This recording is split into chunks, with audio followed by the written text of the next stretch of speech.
everyone, this is Lost Furukawa and welcome back again to a new vlog. And for today's vlog guys, this is not your typical travel video kasi ngayon ay gagawa tayo ng guide video ulit.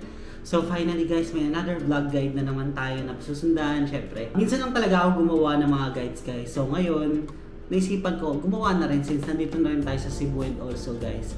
Plan ko rin talaga gumawa ng mga ganitong content in the future. Pero ngayon, sige, simulan na muna natin guys. Bale, ang topic pala natin ngayon is kung ano nga ba yung mga pwede nating dalhin sa domestic or international trip natin. So guys, by the way, itong mga dadalhin natin sa international trip ay based pa rin sa mga country na pupuntahan and also sa mga domestic like, pinari, magbabagyo kayo, or magja-Japan, Korea, yung mga may winter side, di ba? So, kailangan nyo magdala ng mga extra jacket. Pero ngayon guys, ay normal, typical traveler lang tayo. Pero dahil mainit dito sa Cebu guys, syempre, ang mga dinala lang natin ay light clothes. So, kagaya ng mga light t-shirts, ito, kagaya nga nasuot ko, t-shirts lang.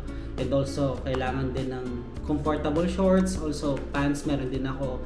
So, ayun guys. By the way, bago pala tayo magsimula guys, subscribe muna kayo sa channel ko. Tulungan nyo naman ako na ma-reach ang 10k subscribers para makapag-giveaway na tayo ng GoPro Hero camera. And para sa mga bago nga pala sa channel ko, ako nga pala isang travel vlogger and gumagawa ako ng mga travel guides, both local or international. Kaya sa mga hindi pa nakaka-subscribe, subscribe na. So ngayon guys, ang una nating ipapakita sa inyo, ating maletang ginagamit sa travel natin dun sa Japan. So nag-start ito guys, yung maleta na to sa Japan and nabili ko siya sa Lazada. So ito guys, tingnan nyo naman, napakalaki ng ating maleta. So guys, mura siya and also napakarami na rin functionality. Like may lock din ito guys, tapos may name tag din, ayun yung lock niya. Tapos ito, pwede kayo dito maglagay ng name tag. Yan, para, di ba, syempre may mga maleta sa airport na nagkakapare-pareho talaga. So dapat guys, meron din talaga kayong name para sa maleta nyo in case na mamali kayo ng kuha dun sa baggage claim area. So ngayon guys, itong lock niya, yan, madali lang naman siya guys i-set up. So may manual naman siya sa loob. Kasi guys, napakalaki na ito. So marami ka na pwedeng malagay dito. So ito ay 20 inches and also pwede na ang 20 kg dito. So ito yung ginagamit natin once nung travel tayo dito sa Cebu and also sa Japan. So yan, sa Lazada guys, ilalagay ko lang dyan sa screen kung saan ko nabili yung ating maleta na to. So, yan guys, marami siyang variant pala, hindi lang to black. So, black kasi ang favorite color ko, kaya black palagi yung kinukuha natin. Pero, meron ata siyang, I think meron siyang white, tsaka green. So, kayo na lang bahala guys, pumili ko ang gusto nyo. So guys, by the way, ang next natin, ito, inorganize natin guys, ang ating lalagyan ng mga tops, yung mga top clothes, like yung t-shirt, and also yung mga polo shirt. Nandito jacket, pwede rin kung sakaling light jacket lang naman kayo. So by the way guys, ito palang travel pouch na ito ay nabili ko sa Lazada sa halagang 100 pesos lang. Itong pouch na ito ay napakarami na. Grabe, as in, ilan ba sila? Anim na travel pouch yung pwedeng mapaglagyan. So sa halagang 100 pesos lang guys, di ba? As in, ma-organize nyo yung mga damit nyo, yung mga pants nyo, shorts nyo. As in, medyas, di ba? Ayaw kasi natin guys sa travel na gulo-gulo talaga yung mga gamit natin sa loob. So dati, yun yung pagkakamali ko talaga. As in, hala, lapag lang ang lapag dyan guys sa mga maleta ng mga kung ano-ano. As in, hindi ko talaga ina-organize yun. Parang, as in, sama-sama na kaagad sila. So dahil ngayon, salamat sa Lazada, may mga travel pouch na tayo na nagusbungan. Meron din ata sila sa Shopee guys. So sa halagang 100 pesos, ma-organize mo na ang mga gamit mo. So next, syempre, itong lalagyan ng mga shorts natin. Yan, kita niyo ba? Yan yung mga shorts. So, sa gala kasi guys, kagaya dito sa Cebu, mainit. So, hindi naman tayo palagi nakapants. So, gusto ko rin talaga, comfortable lang yung sinusuot kapag nagka-travel tayo sa mga maiinit na lugar. So, kagaya nito, nagdala ko ng mga shorts talaga para sa mga travel natin, syempre, lakad dito, lakad doon, and also napaka-greasy dito. So, kailangan talaga guys, meron din kayong comfortable shorts para syempre mapreskuhan din kayo. Next, itong ating pouch for medicines. So guys, bibigyan ko lang kayo ng quick haul dito sa ating medicine travel pouch. So una, syempre, meron akong cotton buds from Baby Flo, baka naman. So next, itong loperamide Imodium. Ayan. In case lang guys na, syempre, sumakit yung tiyan natin while traveling, lalo na sa international guys. Talagang sa Japan, sa Thailand, sa Malaysia, sa Singapore. Nagbaon talaga ako nitong mga to. So next is itong paracetamol by Jessie. Kailangan yan guys. Kailangan to. And also itong guys, bawas na Immune Pro. So hindi kasi ako nakabili ng package sa Watsons. So by piece lang, pwede siya mabili. Mura lang naman to guys, around 9 pesos lang ata per piece. Ayan. So Immune Pro guys. So ito ay vitamin C para tulong na rin sa pag-vlog ko and also sa mga travels natin. Next is itong off lotion. Yan. So kagaya sa pinuntahan natin sa Solshera, medyo maraming lamok, kailangan niyo mag-off lotion doon guys. Seryoso, as in, ang kati-kati kapag kinagat kayo ng mga lamok talaga. So sa international, dinadala ko rin itong off lotion. So next, itong binili ko sa Thailand. Para siyang ano, ang bango kasi niya guys. Alam niyo, parang healing balm for me. Ewan ko, si Thailand magaling sa mga products na ganito. Actually, meron din ako isa kaso nasa kabilang bag yung green, light green siya. Ito kasi, ang pangalan nito ay Wofo Balm. So, I bought this from Bangkok last September. So, next, itong ating Betadine Gargle. So, para syempre sa pagbablog, lagi tayo napapaos. Para minsan inuubo rin tayo, diba? So, kailangan din natin ito para guys, tayo ay ganahan sa pagsasalita palagi dito sa pagbablog natin. Ayan. 1% oral solution antiseptic. So, mura lang naman ito guys from Watsons. So, gagargle nyo lang siya para ma-relieve yung sore throat nyo ba or sa yung mga cough ba. Ayan. Next, syempre nail cutter. So, I bought this from Watsons din dito lang sa may JY Square Mall. So, ito kasi nail cutter important din para sa hygiene din natin everyday. And ano pa ba? Ito mga ascorbic acid lang din. So, I think yun lang yung laman. So, pagbabalik na natin ito.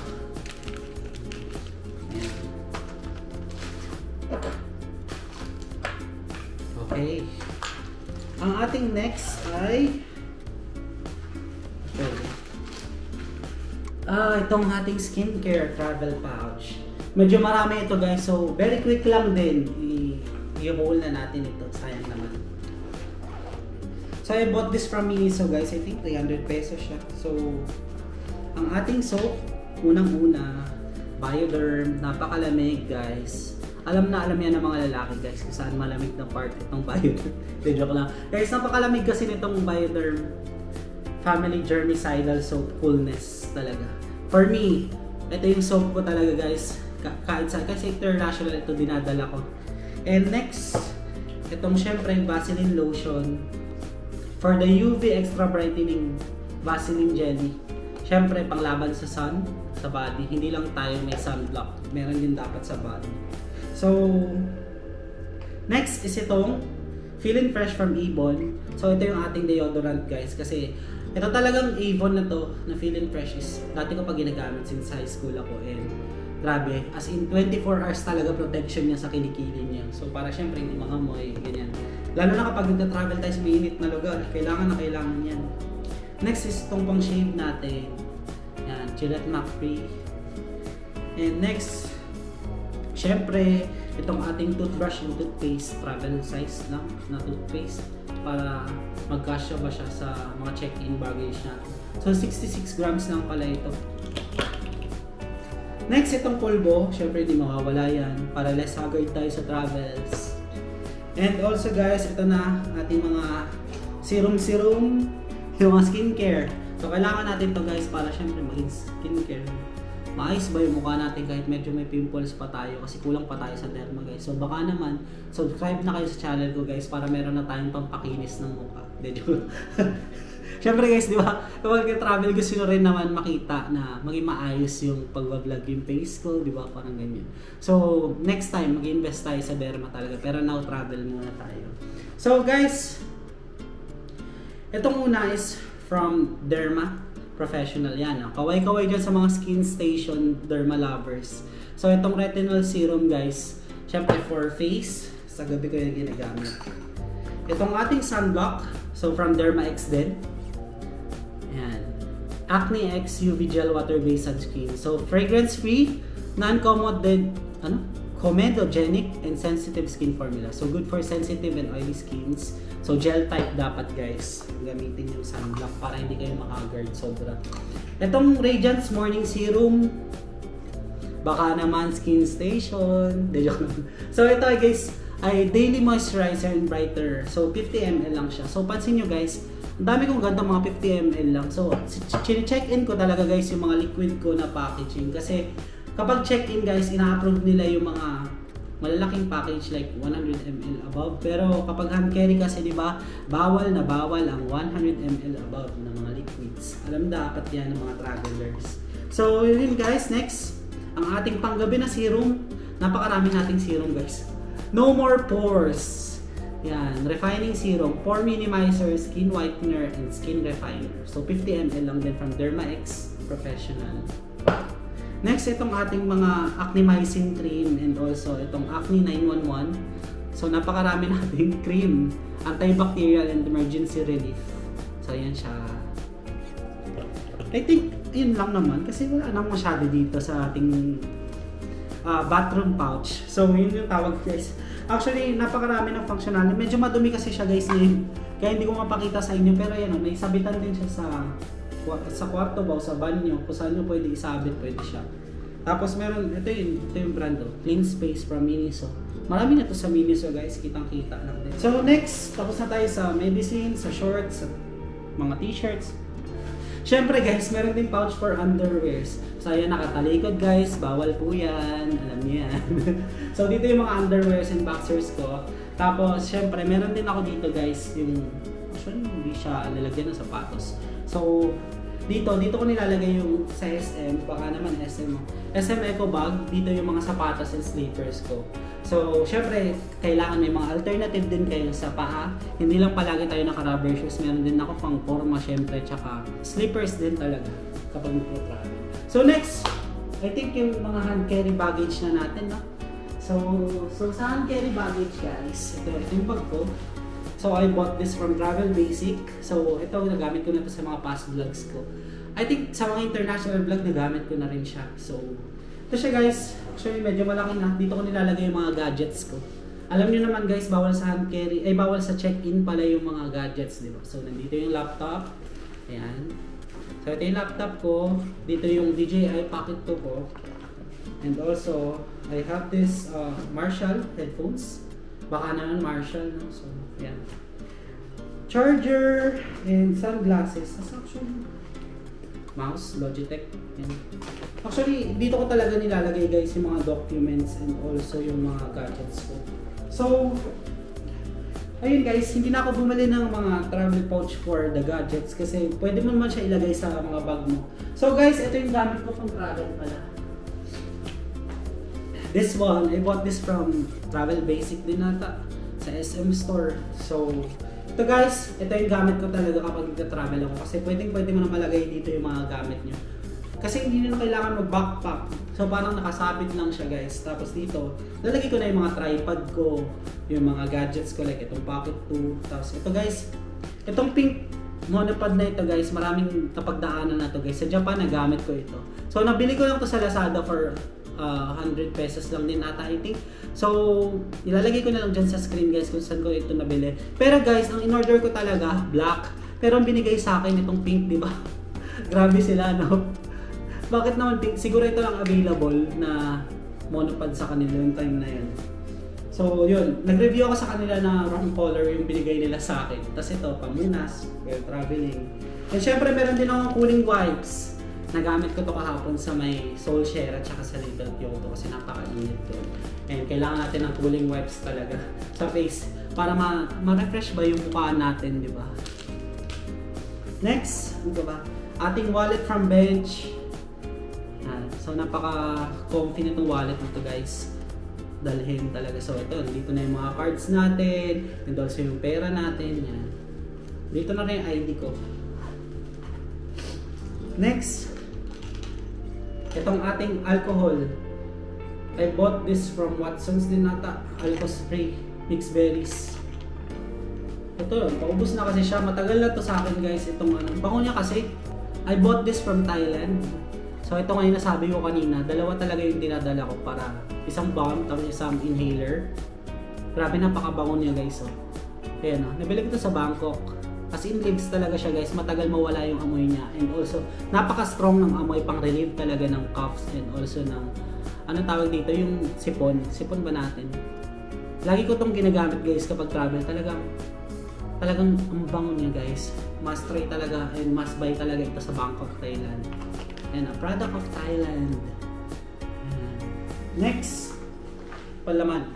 Shades, syempre pamporma, ayan sa IG guys, Lost Furukawa IG and FB page.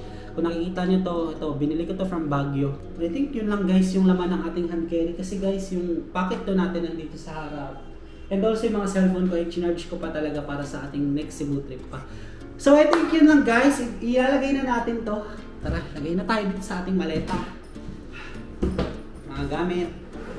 Paano ko pag-teka ba natin itong mga assemble. Kailangan natin ma-assemble ito guys. Sariling sikap na tayo. Lipat siguro natin yung camera para makita nyo rin. So ilalagay na natin guys sa maleta ang ating mga gamit. Nilipat lang natin yung ating camera dyan para makita nyo. Ayan. Ayan, may paper bag pa tayo from IOP. Tokyo. So nilagay ko talaga dito yung paper bag in case lang na kailangan ng mga paper bag sa mga pampasalubong. So ito guys, nakalimutan ko pala ipakita, meron pa tayo isang hindi nagamit na pouch dito. Ayan o. Ito yung nabot ko sa Lazada na 100 pesos lang. 6 na set na siya ng, hindi pala 6 na set, 6 na pieces na siya ng pouch. Tapos syempre guys, kapag nagka-travel kayo, syempre kailangan nyo ang adapter and also itong extension. Ayan. So this extension is I bought from Omni sa Ace Hardware. So guys, ito nagamit ko talaga ito sa iba-ibang bansa guys.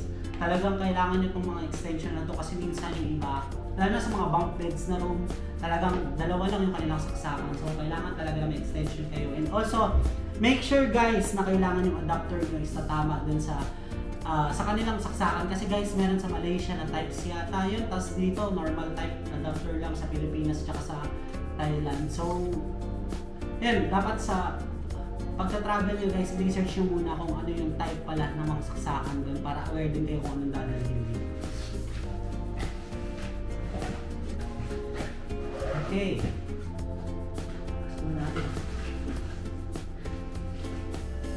So kailangan na natin guys madali kasi anong tawag dito, pa-check out na tayo dito sa hotel.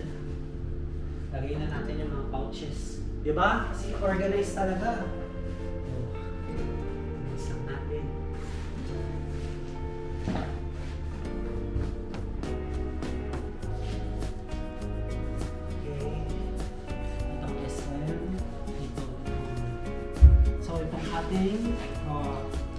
Travel pouch for the skincare essentials. Siyempre dito siya sa kabilang side. Ayan, medyo malaki siya guys. So dito, sa mga remaining pa, makikita niyo. Diba? Malaki pa yung space. So pwede pa dito mga pampasalubong sa left side. Tapos dito, close ko na to kasi closeable siya guys. So talaga matatago guys yung mga gamit nyo na in-organize. Galing, diba? Ayan o. Oh, diba? Nandito yung mga gamit na in-organize natin kanina. And dito, pang pasalubong pa. So, pwede talaga. Kasi kasya-kasya talaga for 20 kg ito. Yung bigat nito guys, I think, 7 kg lang yung tinimbang ko sa airport dun sa check-in counter. So, i-close na natin ito guys kasi tayo ay magko-closing remarks na kasi tayo mag-check out na. Malapit na ata mag-12. So, check-out time dito sa hotel natin ay 12. Okay guys, so done na tayo ngayon mag-pack ng maleta natin and also nalagay na rin natin halos lahat ng gamit natin. Na-close ko na ang aking maleta. So guys, time to say goodbye na sa ating Yellow Hotel. Tayo ay mag-check out na dito. And itong mga hand carry natin, ayusin na lang natin. Tatanggalin ko na rin yung ginamit natin mga extension dito tsaka charger. Yan, mga naka-charge pa kasi yung mga ano natin, power bank tsaka cellphones. So guys, ayun lang, I think din na natin i-end tong video na to. So sana ay nag-enjoy kayo and marami kayong natutunan dito sa ating guide vlog about sa kung ano nga ba yung mga pwedeng dalhin sa domestic and international trip. So ayun nga, ulitin ko lang guys na ito ay dumidepende sa pupuntahan yung destination. So kung winter, kung tag-init ba, yan, dapat aware kayo sa pupuntahan nyo. Syempre naman nagre-research naman kayo for sure kapag may pupuntahan kayong lugar. So I think yun lang guys. Kung nagustuhan niyo tong video na to, don't forget to follow me on the Facebook page and Instagram at Los Furukawa.